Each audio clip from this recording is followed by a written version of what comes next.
Este es un homenaje a nuestros padres Carmen y Abel en el centenario de su boda, que sin dudas es el origen de nuestra gran familia. Resaltamos en esta celebración sus virtudes, sus logros y las vicisitudes de la vida les deparó. Al recordar lo que fueron sus 65 años de matrimonio, deseamos que su memoria perdure y sea un ejemplo para todos nosotros de lo que significa un amor verdadero. No fue fácil su vida, pues nunca hubo abundancia en los bienes materiales. La prudencia de mi madre supo conducir por buen camino a la familia. Empecemos con los primeros años de la vida de Abel. Él nació el 26 de enero de 1891 en la Ciudad de México, hijo de Miguel Larrauri y Petra del Castillo.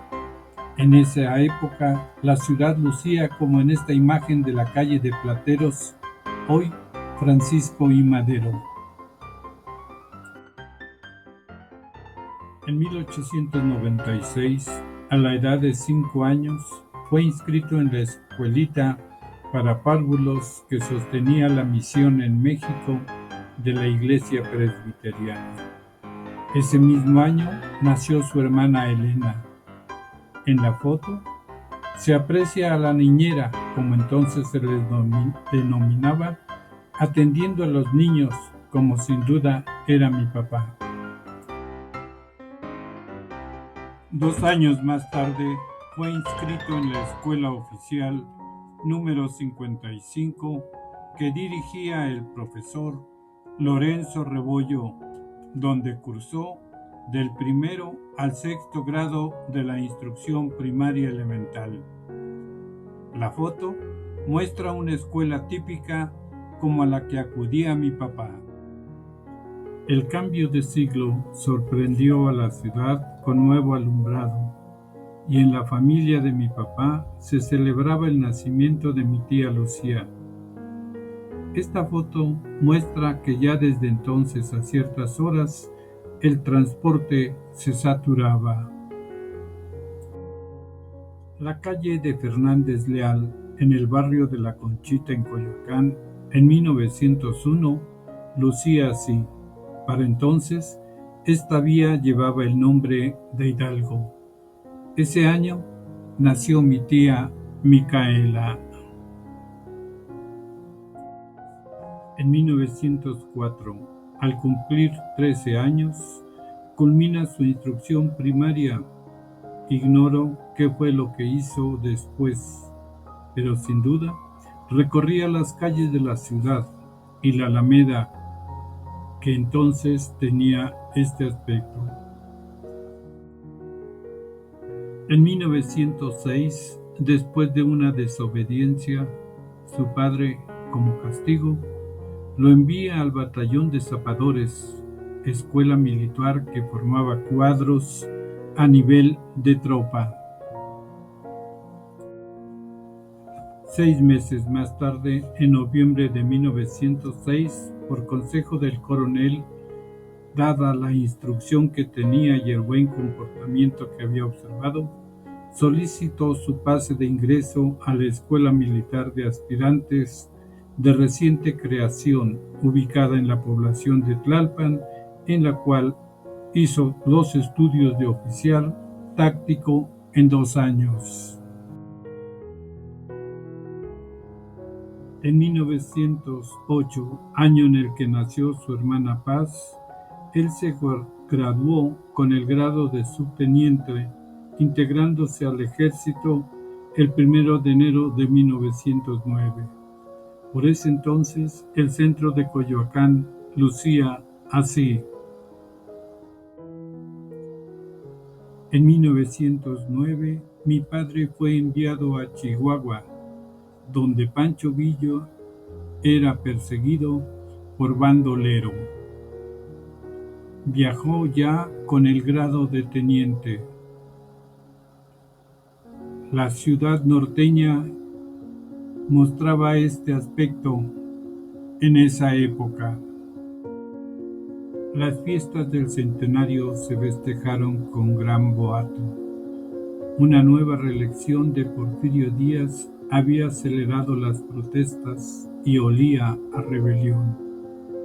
Ese año nació mi tía Alfonsina y el 20 de noviembre estalló la revolución. En 1911, tras de haber participado en muchos combates y haber sido ascendido al grado de capitán, mi papá fue hecho prisionero y condenado a muerte. Él y sus hombres fueron rescatados. Estuvo en el hospital durante 2 semanas. Después es de suponer que viajó a la Ciudad de México por ferrocarril. Ese mismo año, Francisco I. Madero entró a la Ciudad de México como nuevo presidente del país. En agosto, mi papá pidió licencia por tiempo indefinido para retirarse del servicio militar. En 1913, Victoriano Huerta tomó por las fuerzas al poder, tras haber asesinado al presidente Madero. Unas semanas después, mi papá recibió la orden de reincorporarse al servicio. Mi abuelo Miguel le aconsejó no presentarse, por lo que tuvo que refugiarse en la casa de su tío Ramón, que vivía en Coyoacán, para no ser apresado. Días después, mi padre salió a la madrugada hacia Puente de Sierra, un pueblito cercano a las serranías de Contreras, donde se uniría a las tropas del teniente Vicente Navarro y del general Genovevo de la O, general de las tropas de Emiliano Zapata, que ya estaban ahí. En ese lugar recibió la orden, junto con todo el contingente que estaba ahí, que se dirigieran a Cuautla, donde se les darían sus órdenes de combate. Tardaron varios días en llegar para evitar encontrarse con las tropas de Victoriano Huerta. Durante varios meses participó en diferentes combates en tierras de Morelos, Puebla, Oaxaca e Hidalgo. En agosto de 1914, mientras él estaba en la revolución, su mamá daba luz a su hermano Miguel. Un día, casi a finales de 1914, sus tropas recibieron la orden de atacar la estación de trenes cercanas a Pachuca. En ese combate, mi papá resultó herido en el lado derecho del cuello. Fue hospitalizado en Otumba. Más tarde, se enteró de que sus tropas habían capturado la estación de trenes de Puebla. A su herida, fue transportado a la Ciudad de México en el tren hospital militar. Pasó varios meses en recuperación, pero a principios de 1915, cuando el general Pablo González tomó la Ciudad de México, él fue hecho prisionero. Cuando Carranza llegó a la Ciudad de México y mi papá fue llevado a juicio, lo encontraron inocente. Entonces, él tomó la determinación de dejar el ejército y regresar a la vida civil. Por aquella época, el Palacio de Correos lucía de esta manera. ¿Qué pasó después en su vida antes de conocer a mi mamá? No tenemos ninguna información. Es probable que entonces haya tomado algunos cursos de pintura en la escuela La Esmeralda, según recuerdo que él narraba tiempo después. O tal vez fue la época en que aprendió la zapatería con sus primos del castillo, como recuerda mi hermana Florencia. Cualquiera que haya sido su vida, en 1925 Conoció a mi mamá por medio de su hermana Alfonsina, que era amiga de mi mamá. Poco después empezó a cortejarla hasta llegar a su compromiso y después a su boda. Estas imágenes muestran cómo las parejas paseaban por la Alameda en aquella época.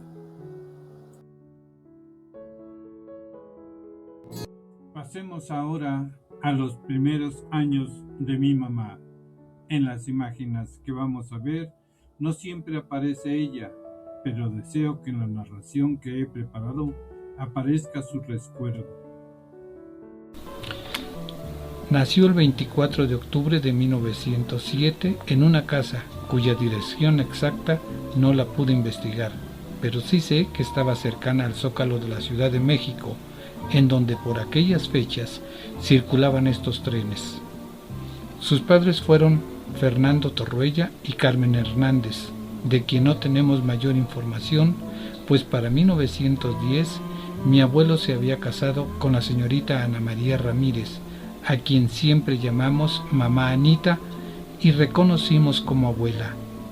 1907 fue un año que tuvo muchos acontecimientos sociales importantes. Las protestas obreras y el malestar social general. En ese año nacieron también Frida Kahlo y Gabilondo Soler Cricri. Aquí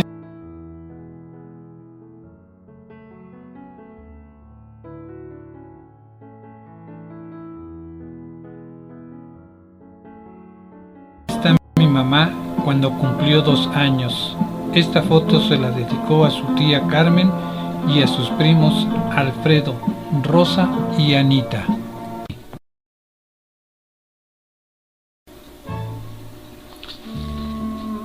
Poco antes de cumplir 3 años, se celebraron las fiestas del centenario de la independencia.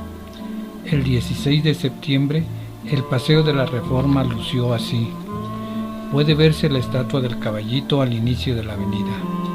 Por esas fechas, su papá dirigía el periódico La Guacamaya, que era un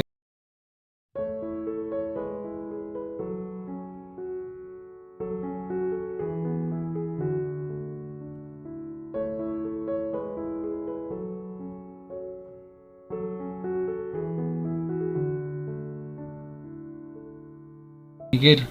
Por aquel año circulaban los trenes como este que los capitalinos ocuparon para recibir al presidente Francisco I. Madero.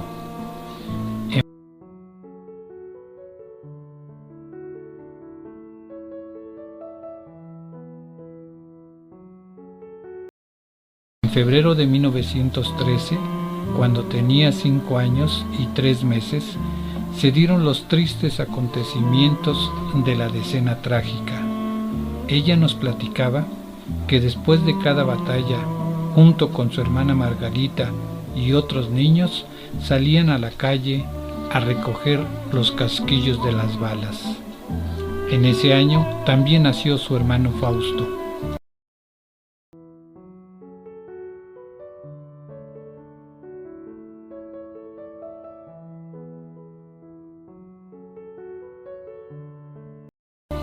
En 1915, cuando tenía escasos 8 años, el Zócalo capitalino lucía así. No logré saber qué era la estructura que aparece al centro de la plaza. En mayo, mamá iba a la iglesia para ofrecerle flores a la Virgen María, acompañada de su hermano Fausto, a quien vestía de niña. Un año más tarde, un globo tomó esta imagen aérea del Paseo de la Reforma con la glorieta del Ángel y los escasos edificios que entonces existían. Por esas fechas nació su hermano Enrique. Fue el año en que una mujer que, queriendo ser gentil con ella, le descubrió que era huérfana y que por eso mamá Anita la regañaba. Fue un duro golpe para ella. Pero más lo fue el hecho de que su papá y su hermana Margarita marcharan a los Estados Unidos debido a la persecución que sufría mi abuelo por lo que publicaba en su 1 año duró la ausencia de su padre, 60 la de su hermana. En 1919, año en que nació su hermano Ricardo, las líneas de trenes se habían multiplicado y viajaban a Xochimilco, Tlalpan, la villa de Guadalupe, el pueblo de Tacuba y el castillo de Chapultepec y Tacubaya. Ella nunca fue a la escuela. Papá Fernando se encargó de enseñarle a leer, a escribir y a hacer cuentas. Por eso, con sus 12 años pudo enterarse de lo que sucedía a su alrededor. Cuando nació su hermana Isabel en 1921, el Zócalo lucía unos hermosos jardines y ya circulaban, además de los tranvías, rústicos autobuses y taxis.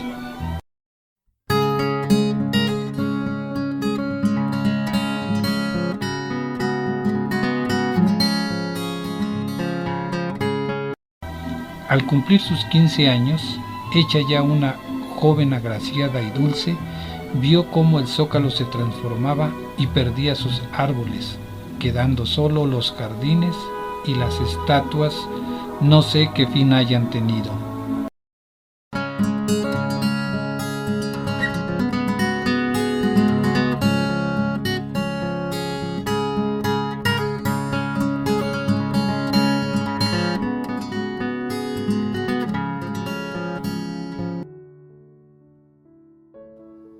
En 1922 se tomó esta fotografía en donde aparecen con su papá, mamá Anita y todos sus hermanos. Mamá Anita sostiene a tía Isabel. No sé quién sea la niña que está junto a mi mamá. Como ya dije, mis padres se conocieron por medio de mi tía Alfonsina, que era amiga de mi mamá. Ella los presentó a principios del año de 1925.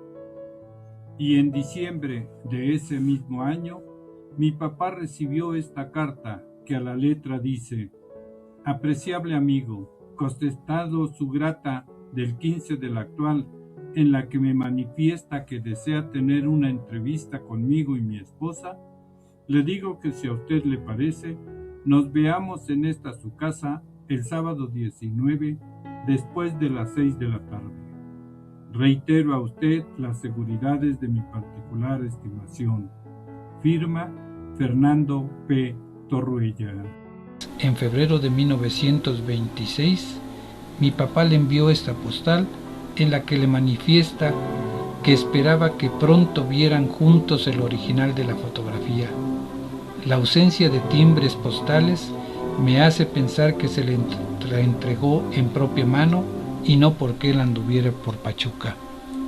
El viernes 26 de marzo, en el Templo Presbiteriano del Divino Redentor en la Ciudad de México, se llevó a cabo la ceremonia religiosa del matrimonio de Abel y Carmen.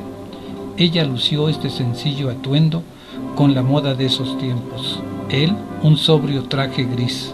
16 años de diferencia había entre ellos. Sin duda, el amor que mi madre le tuvo a mi padre se inició en esta época. 3 días después, mi mamá recibió de parte de mi padre esta postal en la que se lee una cita del Salmo 5, versículo 7. Y yo en la multitud de tu misericordia entraré a tu casa, adoraré hacia el templo de tu santidad en tu temor.